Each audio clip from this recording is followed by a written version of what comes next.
And hello, Warriors fans. Welcome inside another season of season previews because school year is upon us. The 25-26 school year is here. That also marks year number 26, silver anniversary +1.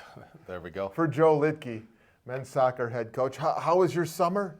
What was the highlight of your summer? Any big trips, anything like that? You do anything wild and crazy? Nothing wild or crazy.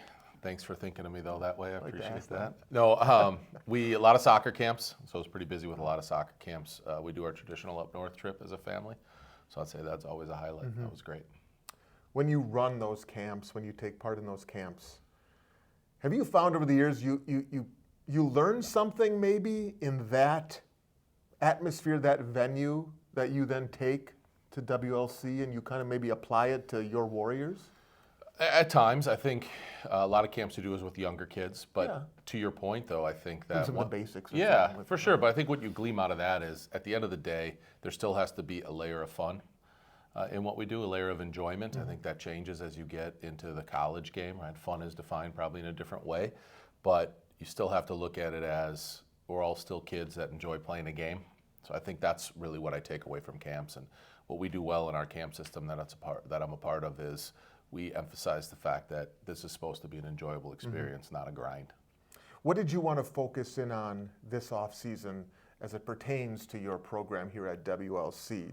Do you kind of take a step back and reassess big picture? We'll get to personnel and stuff like that, but was there something maybe you wanted to address or maybe reapproach when you just looked at it from a 30,000-foot view angle? 100%. I think more so than we've had to do in a long time. I think it was an opportunity to take a step back and make sure that we are upholding standards, that we're initiating new standards within the program. I think that in some ways it felt like an end of an era with Puma moving on, Tony moving on. You know, those were guys that were part of arguably the most successful time frame in our program, and played with some really good players. You know, Tony played with Jason Cano, Puma played with Jason Cano.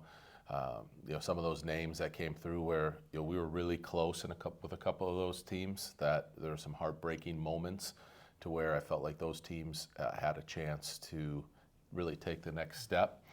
And then those guys moved on, and you could feel it in the spring season. We were a bit rudderless, lacking really leadership and guys that were going to just hold down what we need to do to get to the next level. So I think it was a time where we looked at it and said, okay, this preseason, this upcoming freshman class, we have to make sure that we reinforce who we are, what we're going to be like. Yeah, every year, every season, there's the personnel changes for one reason or another, and coaches have to address it. You did lose 3 all-conference honorees. You bring back a great one, though, in Jack Leffel. We'll get to Jack in just a second. So when you did end up addressing the guys about the change and the reset, or whatever term you want to use, how was it received? Could you tell initially maybe how it was received by guys who are going to be asked to take on new or increased roles? Yeah, I think it was received well insofar as there was very little wiggle room. It was this is how we're going to do it. This is the standard moving forward, and you have a choice to make whether or not you want to be a part of what we're trying to build. I always shy away from the term rebuild because it has so many different connotations. I think when you say the word rebuild, people assume you are accepting maybe a losing season, and that is not where we're at all. I think it's, like I said, it's just a re-standardization, maybe is a better word, of what we're trying to do, because I look at it as it's an opportunity to take the program to another level.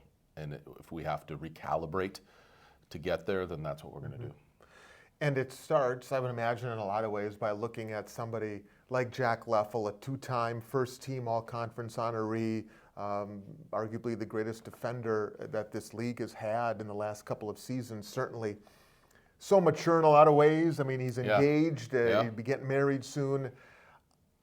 What have those conversations been like with Jack in terms of what you want out of him, what more you want out of him, and the role you ask him to play on this roster where his leadership is as important now as maybe ever? Yeah, I think a couple things have to happen. We want Jack to stay healthy, right? So we have to manage his, his load throughout the season because we need him on the field. So that's step one, making sure that he's healthy, that he's mentally ready to go for each game as well. I think it's an important thing as you obviously just maturing in your life and thinking about graduation, thinking about other things that you have going on, making sure that he keeps the headspace for soccer there alive and fresh. And then we really need him to mature as a vocal leader this year. I think the great thing about Jack is he is a guy that will just put the work boots on and do it himself. He's not necessarily the guy that's going to delegate work on the field. He would much rather just go take care of it, which he's obviously phenomenal at doing. But I think the next level for him that we need this year is him to be a vocal leader in really all aspects of our program. In addition to Jack, who else do you look to be a vocal leader? Maybe somebody who it's maybe more in their character or personality to be more vocal. Who do you look to there? Yeah, I think our goalkeeper. So we have a new goalkeeper situation, and it hasn't been settled yet who our number one goalkeeper is, who our number two goalkeeper is. So I think whoever that develops to be, or whoever that guy is, they have to be a leader vocally. Cooper Young's another senior defender for us. I think Cooper needs to continue to grow into that vocal role. Andrew King is a natural vocal leader. He plays the cheerleader role really great. I mean that in a way that not that he's just on the bench, but on the field, right? He's the motivating guy, and I think that he also does a good job of holding people to a high standard. So I think Andrew's one of those guys that really comes out and plays that role for us too. This is the portion of our conversation where I kind of just open the floor to you to maybe give a couple of shout-outs. When you look at the changing of the guard in some ways, we talk about some guys being asked to step up. Who are some of those names? We can't go through everybody. I always add that as a caveat. But who are some of those guys that you are really going to lean on this year to take a next step? Yeah, I think you just look at our back line in general of Cooper, Jack, and Carlos. Those are four seniors, a lot of college soccer games between the three of those guys. Carlos is one of my favorite of all time, just in terms of... How come? Why? I think he's just a guy that is so reliable. I think he's just a genuine person. He's committed to the program. He loves the game. He'd run through walls for his teammate for the program. In Ironman, through preseason, we never rested Carlos. And at one point, because he sees some of his other older teammates, maybe me pull him out and say, hey, it's okay. You don't have to do this right now. And so I pulled Carlos aside and say, hey, Carlos, just so you know, I know you can do this, and I know you want to do this. He goes, oh, yeah, for sure. Yeah, so I think Carlos is a favorite of mine in terms of just the type of person he is. So that group of three just needs to mature and approach every moment with a high level of intensity and making sure they're holding their teammates accountable. I think that's really what I'm putting on that group of guys. And then within that, you look at some of our seniors. I mentioned Andrew King, Aiden Scortino, probably leaving maybe a guy or two out of there. But those guys also need to grow into this role of, hey, this is our team and our moment. And when we prepare for games, when the whistle blows, I expect you freshmen and sophomores to play up to this level because we want to win and we need you. So I think we need those guys to develop a little bit more of that intensity of seizing each moment. Is there a freshman or a newcomer that maybe we should keep an eye out for that might surprise right out of the gate? Yeah, I think George O'Connor has really impressed us. He's a tall, lanky guy that we play out wide, naturally left-footed, just really quiet, great demeanor. I think he's just a really good kid on top of it all, which we always love here. But he's really impressed us. I think he has an opportunity to put some assists on the board for us. So we really like him. And then Chewy Jesus just comes in as a really well-rounded, very, very good soccer player. Right, in the Milwaukee area, people know who he is just from the club soccer world and the things that he's done in his soccer career. So when you watch Chewy play, he stands out as just a really good player all around, and he's really turned out to be a really good person as well. So I think those two guys, among some others in the freshman class, have really jumped out to us early on. Just a couple of moments left. I just want to go through a couple of storylines or whatever the term is that you want to call it. And I don't want you to give away any company secrets here or anything like that. But with the reset or the changing of the guard, I guess is the phrase we used earlier, which is pretty accurate, I think, in a lot of ways. Do you look at maybe changing your style of play a little bit, tweak it, or maybe reassess how we've done things the last year or two? And is that still the best way this year to fit our personnel grouping? Yeah, I think, obviously, without giving things away, I think this was definitely a time for us to think about that, Sure. right? And really be pragmatic in our approach, I think is a word that we need to use, and maybe, especially in the soccer world specific, I think as in general, us coaches can become idealistic. Either it's what we see on TV or what we see them, how we see them try to play at the highest level. So we become idealistic and get stuck and say we have to play this way.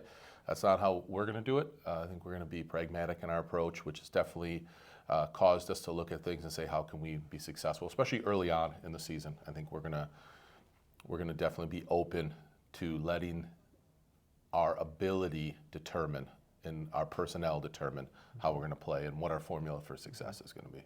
One of the other storylines that we've followed the last couple of years is your dominance at home. I mean, last 3 seasons, you've only lost 3 home games. I think it's 15, 3, and 6 at Warriors Field. Is that something, well, I won't say is it, I know it's something you take pride in. Have you sensed your team now through, 3 years, 3 iterations, do they also recognize that and the dominance that they've created on that pitch? I think so. It's not something we really talk about, but I think that they know it. And I think last year for sure, I think last year was probably the first year where guys started feeling like, hey, we're pretty hard to play at home, and we've had some good results here. It's one of those things where that mystique can fade really quickly. So it's really every game and every season to where you have to make sure that you continue to play well at home and stick to what our formula for success is. Before we play 5 questions with you, Coach, and we're talking men's soccer here, the season preview, I do want to give you a moment at the end to talk about your assistant coaching staff. Yeah. A couple of familiar names, and then a familiar name in the Milwaukee soccer scene, shall we say. Ben Moe, Stu Sain, and Puma Galvin comprise your assistant coaching staff this year. Yeah, I think the goal was to surround myself with some younger people so I look younger. Maybe that's what it is, but maybe the contrast then comes out greater, right? And maybe I look older because I'm surrounded by young guys. It is a young staff, which I think is great. They have an exuberance for the game. They have new eyes, which is really important. I never want to be that guy where people refer to me as, he's stuck in his ways from 1997, back when he used to play. I don't want that to be me, so I think bringing in new guys that have modern opinions, I guess, and then can also relate to the players, I think was really important to me. But at the end of the day, it really is, success is about recruitment. So that's where I'm most excited about these 3 young guys. They're going to help a ton on the field. They've already shown that administratively. They've been a help, but it's really about getting out, watching players, bringing good players, bringing the right people into WLC, the right people into our soccer program, and that's what I rely on those guys most heavily for. Ben and Puma, of course, former Warriors, and Stu Sain, a former Milwaukee Panther, played at your alma. So that's something you can bond about, the alma mater. Oh, yeah, for sure. We've talked about it. All right, Coach. 5 questions in the time-honored tradition of these here interviews and conversations. First answer that comes to mind. Number 1, what superpower would you like to have if granted for it one day? Time travel. Is that a superpower? We're going to call it one. I think so. Yep, there it is. So. Number 2, do you have a nickname, or did you have one in your youth, maybe as a player or anything like that? And can you share it on camera? Gosh, that's pretty personal, I think. No. My Louis Bennett, my college soccer coach, nicknamed me Sparky after Mark Hughes, who played, not because I was as good as him, but played in the English Premier League, and he had a knack for popping up and scoring goals. Okay. So that is what stuck. Have you been called that since, Coach Bennett? No, and I just realized that we should probably edit that out, because every player on my team, if they watch this, that's going to be talked about, probably behind my back.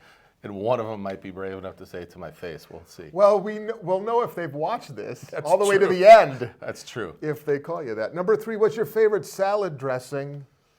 Favorite salad dressing? Yeah. I'm going to go an ode to my father, who's a French salad dressing guy. Yep. Number 4, can you speak any foreign languages? Absolutely not. None.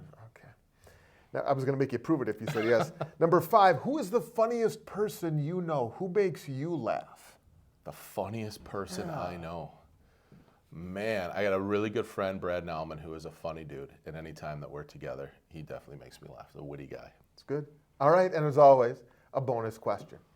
As a soccer coach here, obviously, who's the one soccer player, past or present, that you wish you could have a conversation with, and what is the first question or for the first topic you would discuss with them?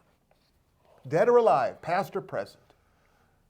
Man, I would have to say, because I'm on a Roy Keane kick right now. Okay. Roy Keane, most famously played for Manchester United, center midfielder, captain, really hard player. And I think I would want to talk to him about just his overall leadership ability, because he was respected, feared, and just an overall great leader. So I'd love to have a conversation with him. That's good. That's interesting. The season is here.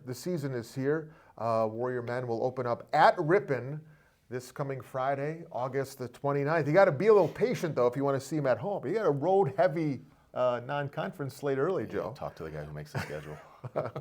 We'll get him in here next. Wednesday, September 10th, Lake Forest is the home opener. Joe, thanks. Yep, thank you. Appreciate it. Best of skill as the Warriors soccer season is here. Thanks for watching.